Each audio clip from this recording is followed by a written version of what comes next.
Why do we resist change, even though we know it will improve our lives? It's a good question. I know I'm guilty of it. Living a life of convenience and comfort really bit me in the ass. I got lazy. I wasn't looking after my health nutritionally as best as I could. My diet wasn't the best. And unfortunately for me, that meant that I had a rosacea flare-up. So that brings up that point of pleasure versus pain. That pain is what motivates us to change. So the pain of living with rosacea and the embarrassment of it is what motivated me and triggered me to make the changes I needed to make in my life.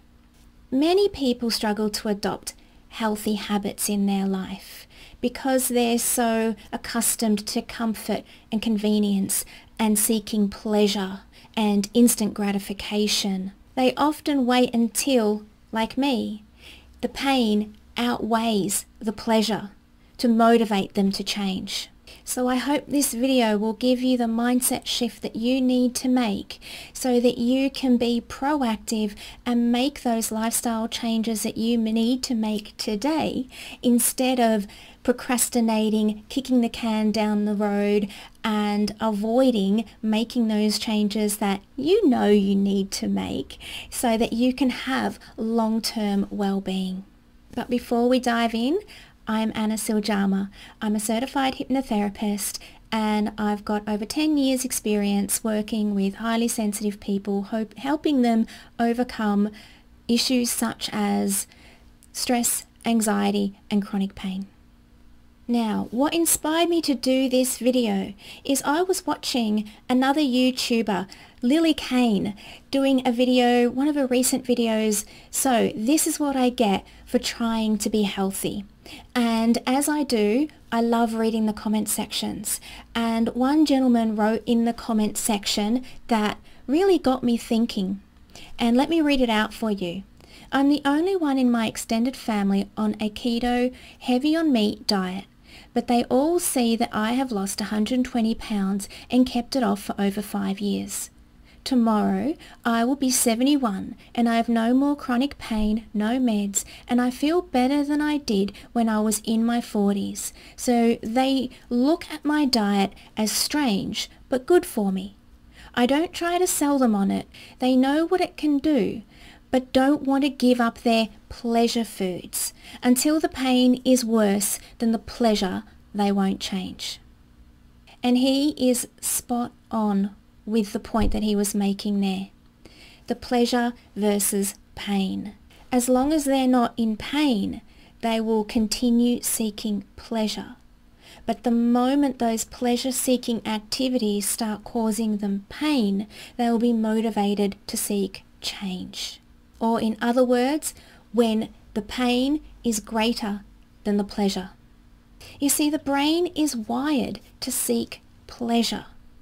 But unfortunately in today's society, that's not very helpful because today's society has been set up in a way that encourages us to be lazy and seek comfort and convenience and doesn't motivate us to put in the extra effort that's required to actually maintain a high level of health and well-being. And unfortunately, what we're doing with our health is we're kicking the can down the road and eventually the bill must be paid. And what tends to happen is later on in life, in our old age, when we retire and we're meant to be kicking back and enjoying our later years in life, and that's when we end up paying the cost of our indulgences in our youth, and we're actually unhealthy and we're sick and we're miserable and we're possibly suffering from chronic pain, chronic illnesses, and we're highly medicated and we're just in a constant state of suffering. And by then, it's probably too late. That pain is probably going to motivate you to make some lifestyle changes, but the damage is already done. This is a common theme with a lot of people that come to me for help as a hypnotherapist. I see all the time where the pain is motivating people to make the lifestyle changes that they need to make in their life, such as the lifelong cigarette smoker who in their later years in life has decided it's time for them to finally quit when they've realised that the damage that they've done to their lungs and they're having difficulty breathing. Or the person that has made poor dietary choices consistently for a long period of time. Or the person that's had every excuse under the sun why they didn't have time to exercise or to cook or to meal plan and to take good care of themselves, and now they're suffering from serious illnesses and the pain is motivating them to make the lifestyle changes. So we need to look at why people resist proactive change. And the number one reason is fear of loss. They fear the loss of the pleasure and the comfort and the lifestyle that they enjoy. And they don't want to give that up. So they resist making the change. And also we need to consider the fact that perhaps the pain, because it's been such a gradual, slow increase, that it's become insidious, it's become their normal, they don't know any different, and they've forgotten what normal feels like: good, healthy, energy, vibrant, happy, healthy feels like, that they don't know any different and they don't know what they're missing. Now I want you to take a moment to reflect on some of the habits that you're making that may be giving you short-term pleasure, but may be leading you towards long-term negative consequences. And then I want you to think about these positive lifestyle changes that you know you need to make as an act of self-love, not an act of deprivation. Think, what if this change brought you more pleasure, more joy, more love, more laughter, more life, more goodness, more happiness, more abundance, more pleasure into your life?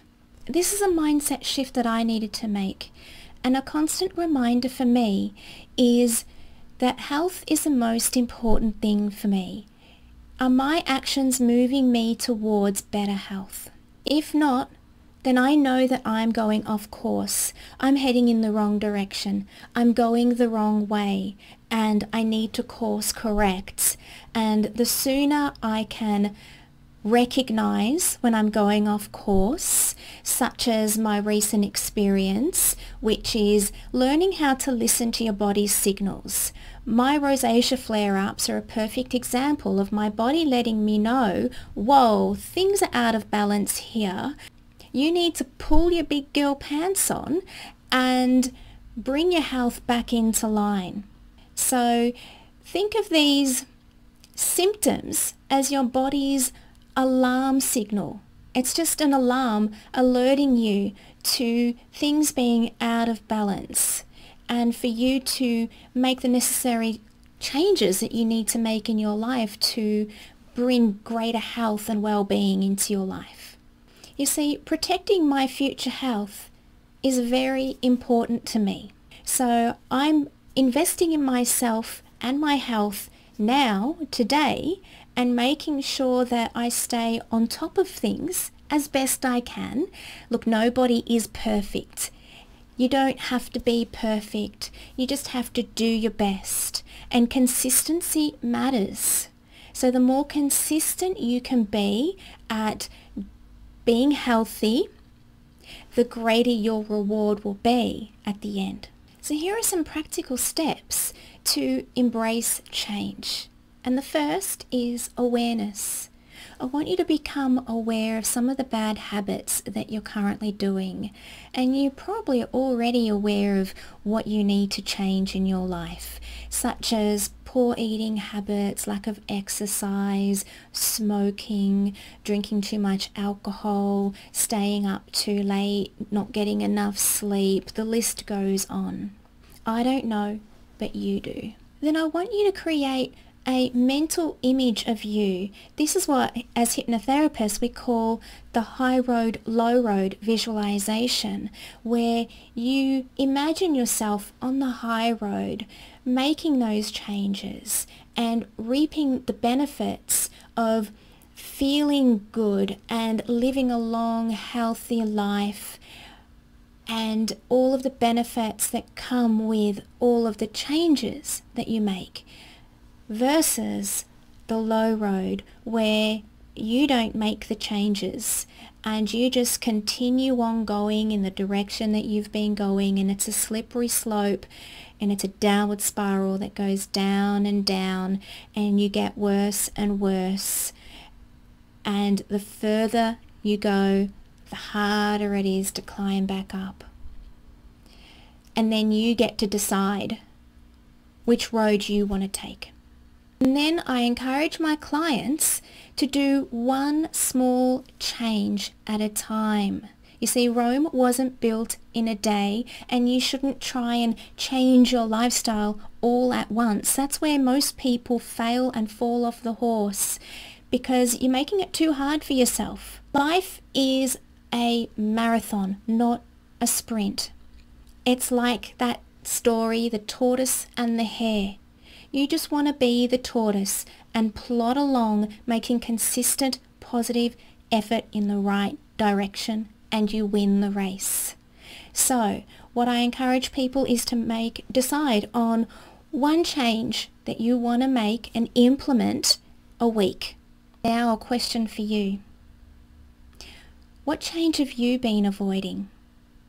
And how can you embrace that change now, before the pain forces you to? So feel free to share in the comments below what you've decided to change in your life. I'd love to know. Thanks for watching, and I'll see you in the next one. It's a fine line between pleasure and pain.